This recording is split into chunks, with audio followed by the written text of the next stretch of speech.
नमस्कार, स्वागत आहे तुमचं अंजलीज रेसिपी मराठीमध्ये. आज आपण पाहणार आहे अगदी हॉटेल स्टाईलसारखा कुर्मा भाजी किंवा कुर्मा, त्याचबरोबर टमाटम फुगलेली पुरी.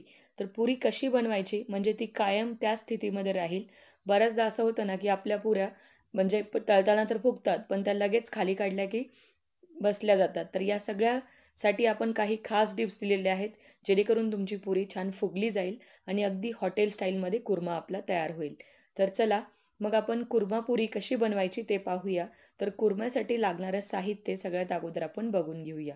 इथे काही भाज्या घेतलेल्या आहेत मी, जसं की तुम्हाला इथे दिसतंय. पाव वाटी आपण इथे घेतलेले आहेत मटर, हिरवे वाटाणे आहेत आपले. एक टोमॅटो घ्यायचा आहे बारीक चिरून. टोमॅटो आपल्याला अगदी बारीक कट केला तरी चालेल. एक गाजर घेतलं आहे मी. गाजरसुद्धा आपल्याला अशा प्रकारे कट करून घ्यायचं आहे. एक मीडियम साईजचा बटाटा किंवा आलू, आलूच्या वरची सालं काढून आपल्याला अशा प्रकारे हा बटाटा कट करून घ्यायचा आहे. एक कांदा वापरायचा आहे. कांदासुद्धा आपण इकडे कट करून घेतलेला आहे. एक शिमला मिरची घेतली आहे मी इकडे. तर शिमला मिरचीसुद्धा आपल्याला अशा प्रकारे कट करून घ्यायची आहे. बारीक चिरलेली कोथिंबीर वापरूया. आणि इथे आपण एक वाटी फ्लावर वापरलेला आहे. त्याचबरोबर एक मोठा चमचा लसण आणि अद्रकची पेस्ट वापरली आहे. इथे आपण घेतलेला आहे लागल तसा कढीपत्ता. आता साधारणतः इथे पाव वाटी खोबऱ्याचं कीस आहे. तर ते कीस मी पाण्यामध्ये भिजवून घेतलं होतं आणि ते मिक्सरला लावून घेतलं आहे, जेणेकरून याची बारीक पेस्ट होईल. जर तुमच्याकडे ओलं खोबरं असेल तर ते तुम्ही वापरू शकता. आता इथे आपण काजूची पेस्ट वापरली आहे. साधारणतः 7 ते 8 काजू एक 10 मिनटं पाण्यात भिजवून ठेवायचे, म्हणजे त्याची पेस्ट छान होते. तर मिक्सरमध्ये ही बारीक पेस्ट आपल्याला वापरायची आहे. तर काजू पेस्ट आणि हा जो खोबर किंवा हा जो ओला नारळ म्हणता येईल, यामुळं अगदी हॉटेल स्टाईलमध्ये जो कोरमा लागतो तोच कोरमा आपण इथे घरी बनवू शकतो. आता इथे लागल तसं लाल तिखट वापरूया. शक्यतो रेड चिल्ली जे आहे ते काश्मीरी वापरावी, त्यांनी कलर छान येतो. आणि थोडंसं हिंग, एक चमचा हळद आणि एक चमचा किचन किंग मसाला. तर इथे जसं तुम्ही दिसतंय तुम्हाला, तर मी इथे एव्हरेस्टचा किचन किंग मसाला वापरला आहे. जर नसेल तुमच्याकडे तर तुम्ही इथे छोले मसाला, पावभाजी मसाला वगैरे वापरू शकता. आता इथे आपण घेतलेला आहे साधारणतः एक चमचा घरगुती गरम मसाला. गरम मसाल्याची रेसिपी ऑलरेडी चॅनलवर अपलोड आहे, तर तुम्ही पाहू शकता. एक चमचा जिरं आणि मोहरी मिक्स वापरली आहे मी इकडे, आणि थोडीशी कसुरी मेथी. तर कसुरी मेथी आणि काजूची पेस्ट अगदी महत्त्वाची आहे कोरम्यामध्ये. तर हे वापरणं अत्यंत गरजेचं आहे, जेणेकरून हॉटेल स्टाईल्ससारखा कोरमा भाजी बनण्यासाठी. आता आपण पुरी बघूया. पुरीसाठी एक मोठी वाटी गव्हाचं पीठ वापरायचं आहे आणि अर्धी वाटी आपण इथे रवा वापरला आहे. तर मोठा रवा आहे. मोठा रवा वापरला की पुरी खुसखुशीत होते आणि छान अशी क्रिस्पी होते. आता इथे आपण चवीनुसार मीठ आणि एक मोठा चमचा तेल वापरलेलं आहे. तर तेल हे पुरीमध्ये पीठ मळताना टाकणार आहे. आता सगळ्यात अगोदर भाज्या उकडून घ्यायच्या. त्यात फ्लावर, गाजर, मटार हे आपल्याला उकडून घ्यायचं आहे. बटाटाही त्यातच टाकूया. तर पाणी गरम झालं की कढाईमधलं आपण अशा प्रकारे हे सगळ्या भाज्या टाकून घेऊया. आणि या भाज्या आपल्याला झाकण लावून एक थोडंसं मीठ टाकून वाफवून घ्यायचं आहे, जेणेकरून यामध्ये काही फ्लावर वगैरे, बऱ्याचदा असं होतं ना की छोटे छोटे किडे वगैरे असतात, ते सगळं म्हणजे व्यवस्थित क्लीन होतं. त्यामुळे आपल्याला ह्या भाज्या ब्लांच करून घेणं गरजेचं आहे. आता पुरीसाठी आपण पीठ मळून घेऊया. तर आता गव्हाच्या पिठामध्ये आपण टाकलाय रवा, त्यातच चवीनुसार मीठ टाकूया. आणि जे आपण तेल किंवा मोयन म्हणता येईल आपल्याला इकडे, किंवा साठा म्हणता येईल, ते वापरणं गरजेचं आहे, जेणेकरून पुरी छान फुगली जाते. तर त्यामुळं अशा प्रकारे साधारणतः एक मोठा चमचा आपल्याला त्यात तेलाचं मोयन टाकायचं आहे आणि व्यवस्थित आपल्याला हे मिक्स करून घ्यायचं आहे. तर तुम्ही बघू शकता तेल व्यवस्थित हे पिठाला आपल्याला चोळून घ्यायचं आहे आणि यात लागल तसं पाणी टाकून एक घट्टसर गोळा मळून घ्यायचा आहे. जसं की आपण पोळीला वगैरे खूप मऊसर पीठ करतो, तसं आपल्याला पुरीसाठी पीठ लागत नाही. अगदी घट्टसर गोळा मळायचा आहे आणि अशाच प्रकारे आपल्याला पीठ मळून घ्यायचं आहे. खूप जास्त असं मऊ करता कामा नये. एक 10 मिनटं आपण रेस्ट करायला ठेवून देऊया. 10 मिनटं जोपर्यंत पीठ रेस्ट होतं आहे, तोपर्यंत इकडे तुम्ही बघू शकता आपल्या ज्या भाज्या आहेत त्या छान उकडल्या गेलेल्या आहेत. अगदी आपल्या भाज्या स्वच्छ झालेल्या आहेत. आता आपण या भाज्या साईडला काढून ठेवणार आहोत.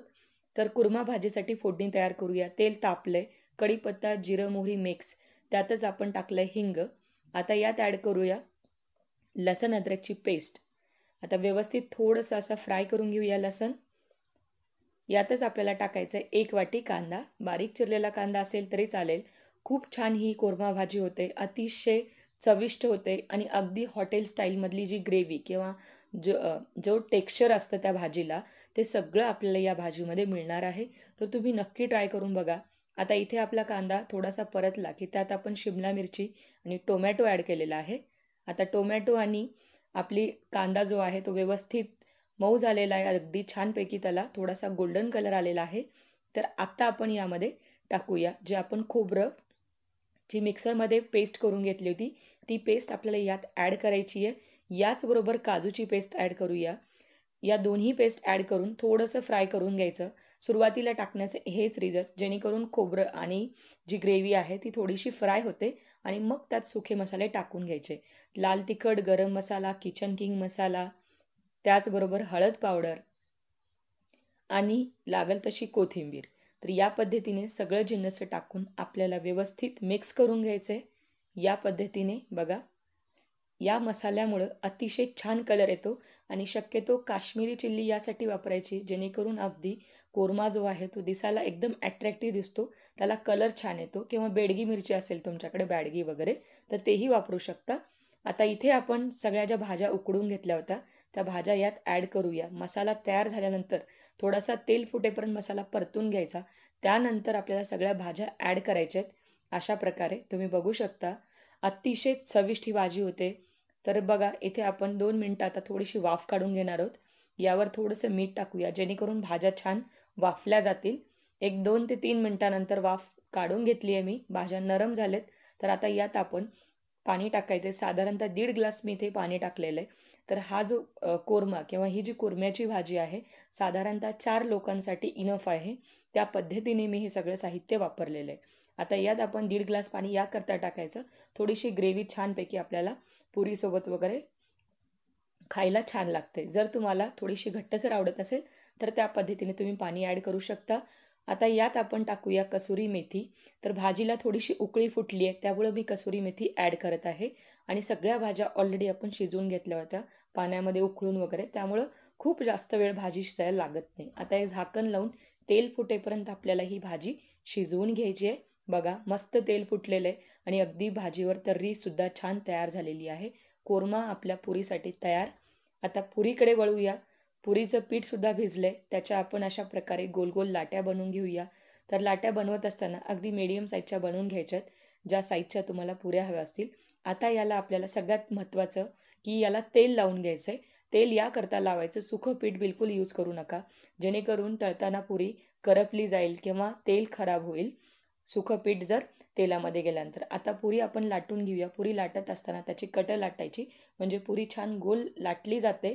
आणि इथे आपण बिलकुल सुक्या पिठाचा वापर केला नाही आहे कारण आपण लाटीला तेल लावलं होतं त्यामुळं लाटी चिटकत नाही. अशा प्रकारे साधारणतः एक 4 पुऱ्या मी तुम्हाला इथे तळून दाखवणार आहे. आता तेल गरम झालेलं आहे. तेल गरम झाल्यानंतर पुरी टाकायची. अगदी कडकडीत तेल करा. त्यानंतर गॅस मीडियम ठेवा. मीडियम गॅसवर आपल्याला पुऱ्या तळून घ्यायच्या आहेत. तर अशा प्रकारे पुरीवर तेल सोडत जायचं झाऱ्याने म्हणजे पुरी छान अशी टमाटम फुगली जाते. आणि हीच पुरी कायम म्हणजे तुम्ही पुरी काढल्यानंतर सुद्धा साधारणतः 10 मिनटं अशीच पुरी ही या स्थितीमध्ये राहते. तर अशा प्रकारे आता दुसरी पुरी मी तुम्हाला तळून दाखवणार आहे. साधारणतः 3 ते 4 पुऱ्या तुम्हाला इकडे मी तळून दाखवलेत.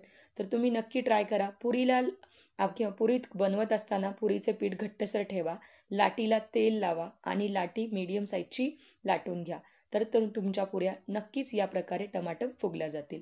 अशा प्रकारे आपली कुर्मा भाजी आणि टमाटर फुगलेल्या पुऱ्या तयार आहेत खाण्यासाठी. तर पावसाळ्याचे दिवस आहेत, नक्की ट्राय करून बघा. अतिशय चविष्ट हा कोरमा होतो. एकदा तरी नक्की ट्राय करून बघा. रेसिपी आवडली तर शेअर करा, लाईक करा. तुम्ही जर आपल्या चॅनेलवर नवीन असाल तर चॅनेलला सबस्क्राईब करायला बिलकुल विसरू नका.